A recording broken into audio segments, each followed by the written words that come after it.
दोस्तों, एक वक्त हुआ करता था जब लोग 5G नेटवर्क को लेकर बहुत उत्साहित रहते थे।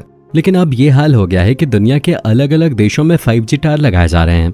यहाँ तक कि हालत ये हो गई है कि सुप्रीम कोर्ट से उसे रोकने की मांग की जा रही है, क्योंकि लोग ये कह रहे हैं कि यही 5G नेटवर्क लोगों के बीच कैंसर फैला रहा है। इतना ही नहीं, 5G की किरणें हमारे शरीर को पूरी तरह से पैरालाइज भी कर सकती हैं। और पक्षियों का तो पूछे ही मत, उनकी संख्या दिन दुगुनी रात चौगुनी तेजी से घटती जा रही है। और कुछ लोग तो ऐसे हैं जो ये कहते हैं कि 5G नेटवर्क से पूरी की पूरी इंसानी प्रजाति का खात्मा हो सकता है। तो क्या ये बात सच है? चलिए जानते हैं। ये बात बहुत हैरान करने वाली है, लेकिन आज दुनिया भर के कई देशों में 5G टावर्स गिराए जा रहे हैं। ब्रिटेन के अंदर किसी व्यक्ति ने तो 5G टावर के ऊपर पेट्रोल बम फेंककर उसे पूरी तरह से जलाकर खाक कर दिया। मामला यही नहीं रुकता।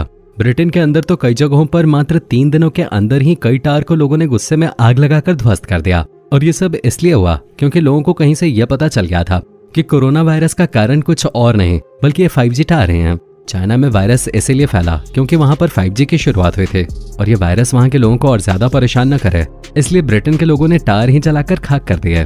इस पूरे हादसे के बाद ब्रिटेन की सरकार ने ट्वीट करके खासतौर पे लोगों से दरख्वास्त की कि वो ऐसा कुछ भी न करें, क्योंकि कोरोना वायरस और 5G टावर का कोई संबंध नहीं है। चलिए ये बात एक पल के लिए मान भी लेते हैं कि 5G टावर का वायरस से कोई संबंध नहीं है, लेकिन क्या ये कैंसर का भी जिम्मेदार नहीं है? क्योंकि इससे निकलने वाली किरणें इनडायरेक्टली इंसान के शरीर पे असर करती हैं, जो कैंसर के सेल्स को बहुत तेजी से बढ़ावा देती हैं। और इसी चीज को लेकर जब लोगों ने सवाल किया तो पूरी दुनिया हिल गई। अब दोस्तों, आप लोगों ने रजनीकांत और अक्षय कुमार की फिल्म 2.0 तो देखी होगी। ये एक साइंस फिक्शन फिल्म थी जिसमें नई तकनीक को बहुत ही शानदार तरीके से दिखाया गया है और फिल्म के जरिए एक ऐसा मैसेज दिया गया है जो लोगों को सोचने पर मजबूर करता है।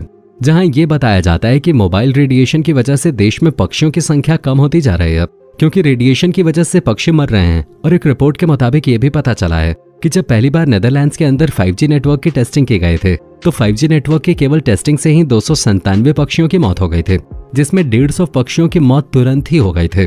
हालांकि एक वेबसाइट ने इन सारी चीजों को बेबुनियाद और गलत बताया था और कहा था कि इन पक्षियों की मौत का कारण 5G नेटवर्क नहीं है बल्कि कुछ और ही है। पर पहली रिपोर्ट के मुताबिक इन पक्षियों की मौत का सीधा सीधा जिम्मेदार 5G नेटवर्क को बताया गया था।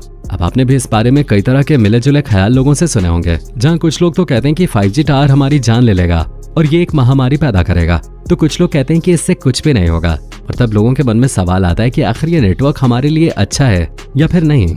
तो दोस्तों, Abdullah University of science and technology के प्रोफेसर का ये कहना है कि जितनी तेजी से टावर्स की आबादी बढ़ेगी उतनी ही तेजी से बर्ड्स की आबादी घटेगी, क्योंकि जो बर्ड्स होती हैं वो बहुत ही ज्यादा सेंसिटिव होती हैं।